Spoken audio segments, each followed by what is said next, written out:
प्राची पाराशर और आप देख रहे हैं हमारा खास प्रोग्राम मुद्दे की बात। और आज बात लखीमपुर पर सुप्रीम लकीर की और लखनऊ से दिल्ली तक चल रहे सियासी तीर की, क्योंकि 5 दिन बीत चुके हैं लेकिन मुख्य आरोपी अभी भी पुलिस की गिरफ्त से दूर है।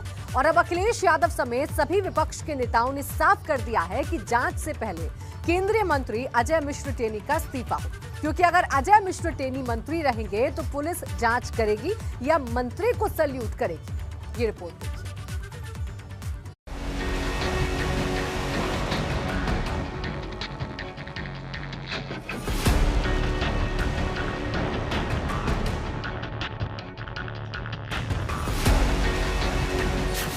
लखीमपुर से बहराइच तक सियासत धुआंधार। आशीष मिश्रा कब होगा गिरफ्तार? बहराइच में अखिलेश की मृतक के परिजनों से मुलाकात। मंत्री के इस्तीफे से कम पर नहीं बनेगी बात। करीब करीब 1 हफ्ता बीतने वाला है, लेकिन लखीमपुर की खूनी हिंसा को लेकर अभी भी सबसे बड़ा सवाल यही बना है कि इंसाफ कब मिलेगा, क्योंकि लखीमपुर हो या फिर बहराइच, राजनीतिक दलों का जमावड़ा लगातार लगा है। शुक्रवार को अखिलेश यादव अपने काफिले के साथ बहराइच पहुंचे, जहां उन्होंने मृतक दलवीर और गुरविंदर के परिजनों से मुलाकात की और केंद्रीय गृह राज्य मंत्री के इस्तीफे की मांग दोहराई। अभी तक तो जनता को विश्वास नहीं था सरकार के कामकाज पे, अब तो सुप्रीम कोर्ट ने भी टिप्पणी कर दी। इसलिए गृह राज्य मंत्री को इस्तीफा देना चाहिए, क्योंकि गृह राज्य मंत्री से अगर कोई जाएगा पूछताछ करने, बड़ा सा बड़ा अधिकारी अगर जाएगा तो सबसे पहले तो सलूट मारना पड़ेगा।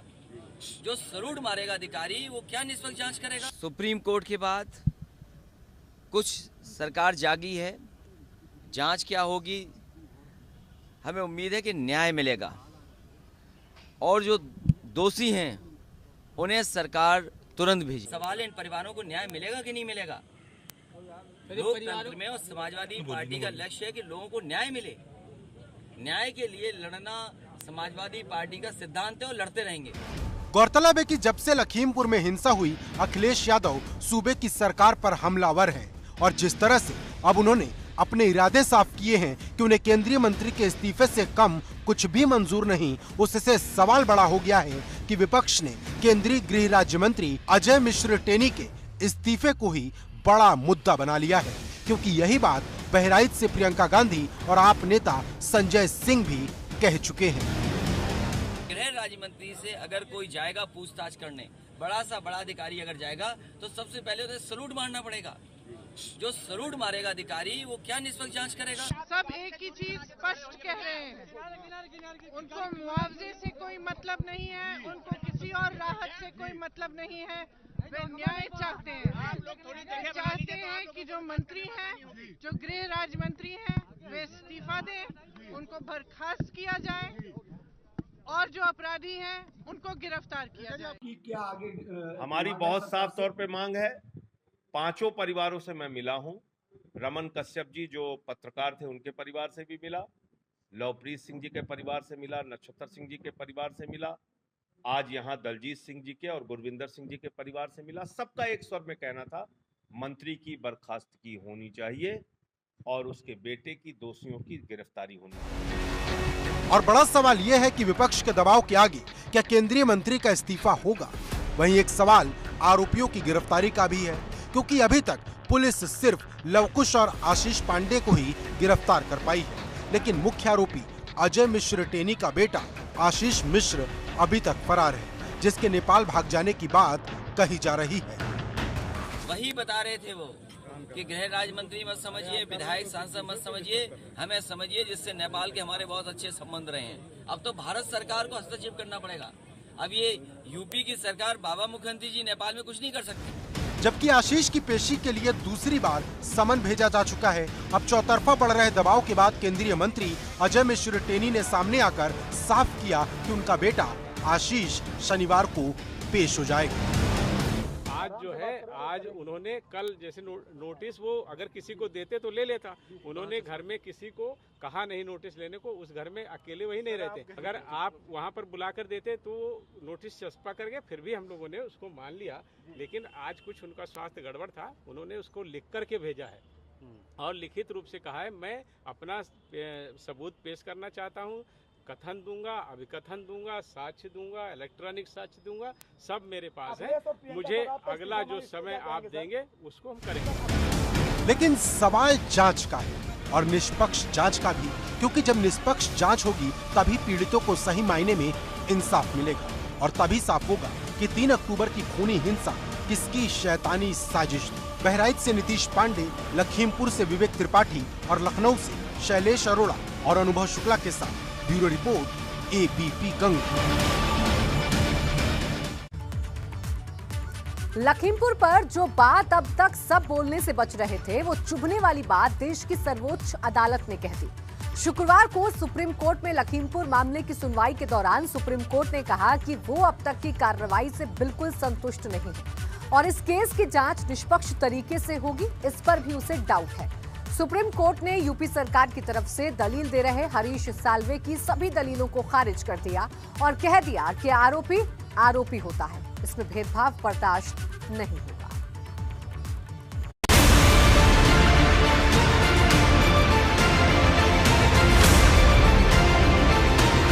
लखीमपुर हिंसा पर बवाल, CJI ने पूछे चुभते हुए सवाल। सुप्रीम कोर्ट की फटकार, यूपी सरकार के वकील की दलील। लखीमपुर कांड पर जहां समूचा विपक्ष लामबंद है,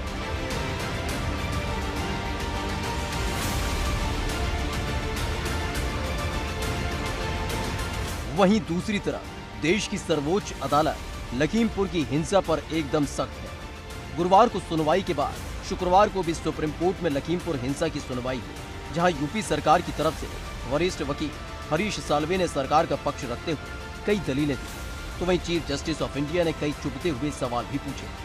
पहले आपको हरीश साल्वे की दलील बताते हैं जो उन्होंने कोर्ट में दी। हमने केस में स्टेटस रिपोर्ट फाइल की, मुख्य आरोपी को पेश होने का नोटिस दिया है। हमने कल सुबह 11 बजे तक का वक्त दिया है, अगर पेश नहीं होगा तो कानून अपना काम करेगा। हरीश साल्वे की इन दलीलों के बाद CJI ने कई चुभते हुए सवाल पूछे, बल्कि जितनी दलीलें हरीश साल्वे ने दी उससे ज्यादा सवाल पूछे। CJI ने कहा, लखीमपुर कांड पर अब तक की कार्रवाई से सुप्रीम कोर्ट संतुष्ट नहीं है। सभी आरोपियों के साथ एक तरह का व्यवहार होना चाहिए। हम जिम्मेदार सरकार और जिम्मेदार पुलिस देखना चाहते हैं। हत्या के मामले में आरोपी से अलग व्यवहार क्यों हो रहा है? हम नहीं जानते कि मामले में शामिल अधिकारियों की वजह से अच्छी जांच हुई या नहीं। कृपया DGP से सुनिश्चित करने के लिए कहें कि सबूत सुरक्षित है।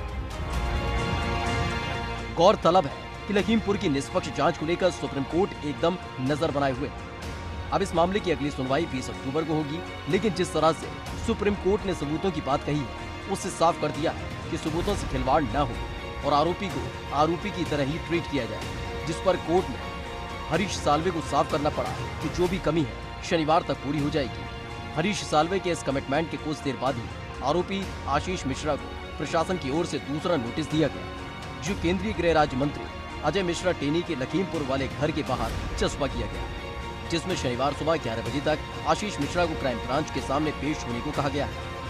सुप्रीम कोर्ट में अजय मिश्रा के मामले में स्टेटस रिपोर्ट दाखिल करके अपनी ही फजीयत कराने वाली यूपी पुलिस ने एक और नोटिस केंद्रीय गृह मंत्री अजय कुमार मिश्रा के घर के बाहर चस्पा किया है और अभी कुछ देर पहले ये नोटिस चस्पा हुआ है, जिसमें लिखा है कि उनको बयान देने के लिए बुलाया गया है। आप ये देख रहे हैं, ये पहला नोटिस जिसमें लिखा है कि मुकदमा अपराध संख्या और ये धाराएं हैं, तिकुनिया थाना है खीरी का।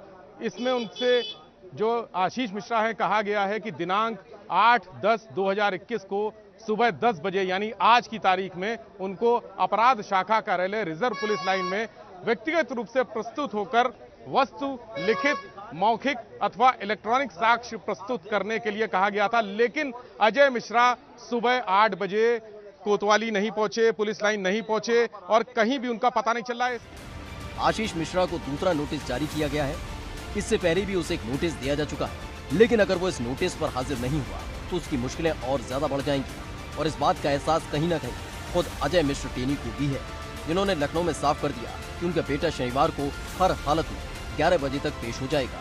देखिए आज जो है, आज उन्होंने कल जैसे नोटिस वो अगर किसी को देते तो ले लेता, उन्होंने घर में किसी को कहा नहीं नोटिस लेने को, उस घर में अकेले वही नहीं रहते। अगर आप वहाँ पर बुला कर देते तो नोटिस चस्पा करके फिर भी हम लोगों ने उसको मान लिया, लेकिन आज कुछ उनका स्वास्थ्य गड़बड़ था, उन्होंने उसको लिख करके भेजा है और लिखित रूप से कहा है मैं अपना सबूत पेश करना चाहता हूँ, कथन दूंगा, अभिकथन दूंगा, साक्ष्य दूंगा, इलेक्ट्रॉनिक साक्ष्य दूंगा, सब मेरे पास है। मुझे अगला जो समय आप देंगे उसको हम करेंगे। अब सबकी निगाहें आशीष मिश्रा की पेशी पर टिकी हैं। लेकिन जिस तरह से इस मामले पर सुप्रीम कोर्ट का रवैया सख्त दिख रहा है, उससे साफ है कि सुप्रीम कोर्ट इस मामले पर टालमटोल की स्थिति में नहीं है। एबीपी गंगा के लिए दिल्ली से अविनाश तिवारी के साथ लखीमपुर खीरी से विवेक त्रिपाठी की रिपोर्ट। देश के सबसे बड़े सवाल की, क्योंकि यूपी में 4 महीने बाद चुनाव है। अगर आज चुनाव हुए तो किसकी सरकार बनेगी, इसको लेकर एबीपी नेटवर्क और सी वोटर ने एक सर्वे किया है। आपको बता दें कि इस सर्वे में यूपी उत्तराखंड के 50,000 से ज्यादा लोगों ने हिस्सा लिया है। ये सर्वे 4 सितंबर 2021 से 4 अक्टूबर 2021 के बीच किया गया। इसमें मार्जिन ऑफ एरर +-3 से +-5% है।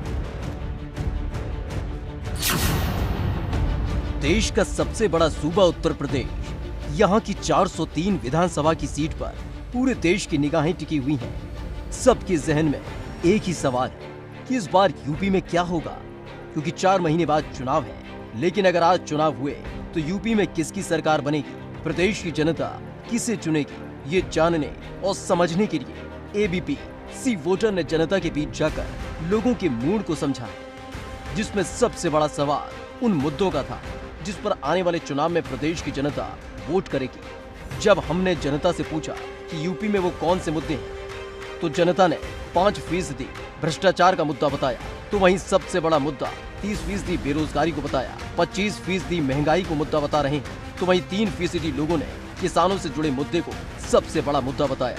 12% लोगों का कहना है कि महामारी सबसे बड़ा मुद्दा है, तो वहीं 16% लोगों ने अन्य मुद्दे बताए।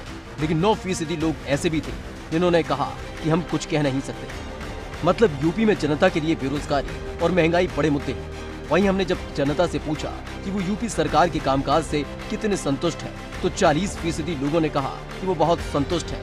वहीं 22% लोगों ने कहा कि वो सिर्फ संतुष्ट हैं। तो वहीं 35% लोगों ने कहा कि वो संतुष्ट नहीं है। लेकिन 3% लोग ऐसे भी थे जिनका कहना है कि हम कुछ कह नहीं सकते। इसके बाद हमने पूछा सूबे में सीएम पद का पसंदीदा चेहरा कौन सा है, जिस पर 41% लोगों ने योगी आदित्यनाथ को सीएम पद का पसंदीदा चेहरा बताया। वहीं 31% लोग अखिलेश यादव को सीएम पद का पसंदीदा चेहरा मानते हैं। 17% लोगों ने मायावती को सीएम पद का पसंदीदा चेहरा बताया। 4% लोगों ने कहा कि वो प्रियंका गांधी को सीएम पद का पसंदीदा चेहरा मानते हैं। वहीं 2% लोगों ने कहा कि वो जयंत चौधरी को सीएम पद का पसंदीदा चेहरा मानते हैं। तो वहीं 5% लोगों ने अन्य को सीएम पद का पसंदीदा चेहरा बताया। यानी सीएम योगी अभी भी सीएम के तौर पर जनता की पहली पसंद बने हुए हैं। इस सवाल के बाद हमने जनता से पूछा कि चुनाव में किस पार्टी की कितनी सीटें आएंगी, क्योंकि अगर आज चुनाव हुए तो हमारे सर्वे के मुताबिक यूपी में भाजपा और उसके सहयोगी दलों को मिलाकर 241 से लेकर 249 सीटें आ सकती हैं।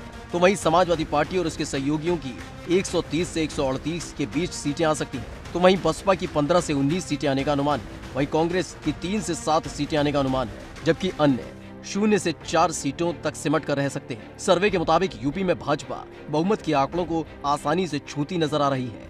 वहीं वोट प्रतिशत की बात करें तो भाजपा और उसके सहयोगी दलों को मिलाकर 41.3% वोट मिल सकते हैं। समाजवादी पार्टी और उसके सहयोगी दलों को मिलाकर 32.4% वोट मिल सकते हैं। बसपा के खाते में 14.7% वोट जा सकते हैं। वहीं कांग्रेस के खाते में 5.6% वोट आ सकते हैं, जबकि 6% वोट अन्य दलों के खाते में जा सकते हैं। वोट प्रतिशत में भी भाजपा आगे है, लेकिन इस वोट प्रतिशत की अगर सितंबर महीने से तुलना की जाए तो इसमें बड़ा बदलाव हुआ है।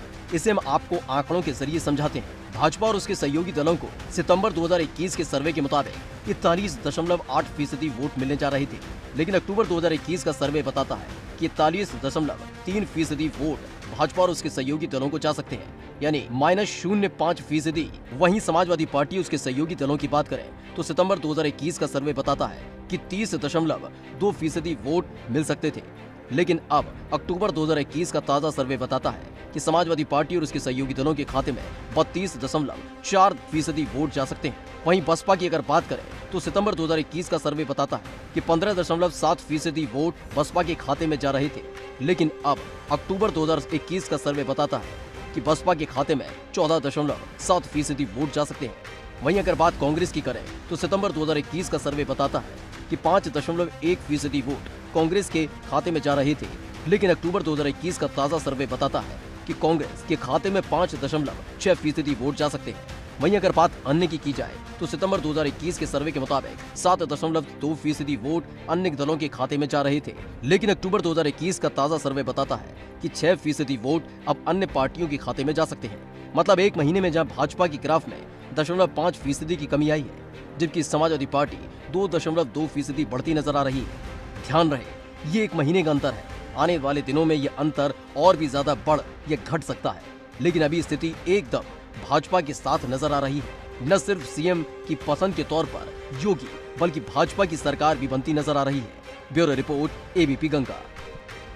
उत्तराखंड की जनता का मूड बता देते हैं। जहां अगर अभी चुनाव हुए तो जनता किसे चुनेगी और वो कौन सा चेहरा होगा जिस पर देवभूमि की जनता अपना वोट देगी।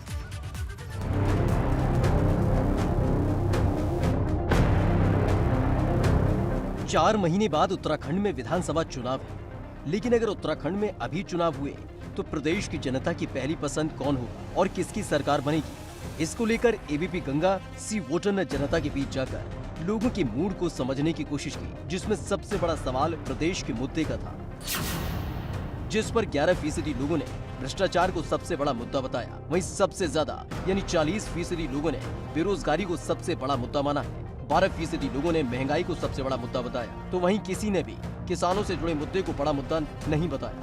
वहीं 11% लोगों ने महामारी को बड़ा मुद्दा बताया है, तो वहीं 22% लोगों ने कई अलग अलग मुद्दे बताए हैं। वहीं 4% लोगों ने कहा कि हम कुछ कह नहीं सकते। इसके बाद हमने अगला सवाल सरकार के कामकाज को लेकर पूछा, जिसमें 35% लोग बेहद संतुष्ट नजर आए। वहीं 22% लोग सिर्फ संतुष्ट नजर आए हैं। वहीं 42% लोग उत्तराखंड सरकार के कामकाज से संतुष्ट नहीं है। वहीं 1% लोगों ने कहा कि हम कुछ कह नहीं सकते। सरकार के कामकाज के बाद बारी थी मुख्यमंत्री के चेहरे की, जिसमें 36.6% लोगों ने हरीश रावत को सीएम पद का सबसे बड़ा चेहरा बताया। वहीं 24.1% लोगों ने पुष्कर सिंह धामी को सीएम पद का सबसे बड़ा चेहरा बताया। 18.6% लोगों ने अनिल बलूनी को, तो वहीं 9.8% लोगों ने कर्नल अजय कोठियाल को मुख्यमंत्री पद का चेहरा बताया। 4.4% लोगों ने भुवन चंद खंडूरी को, तो वहीं 0.8% लोगों ने सतपाल महाराज को मुख्यमंत्री पद का सबसे बड़ा चेहरा बताया। तो वहीं 5.7% लोगों ने कई अलग अलग चेहरों पर अपना भरोसा जताया। सर्वे में हरीश रावत उत्तराखंड की जनता की पहली पसंद है, लेकिन अगर चुनाव हो तो किस पार्टी को कितनी सीटें मिलेंगी? जब ये सवाल पूछा गया तो निष्कर्ष आया कि भाजपा को तकरीबन 42 से 46 सीटें मिल सकती हैं। वहीं कांग्रेस को 21 से 15 के बीच सीटें मिल सकती हैं। वहीं आम आदमी पार्टी को 0 से लेकर 4 के बीच की सीटें मिल सकती हैं। वहीं अन्य को 0 से 2 सीटें मिल सकती हैं।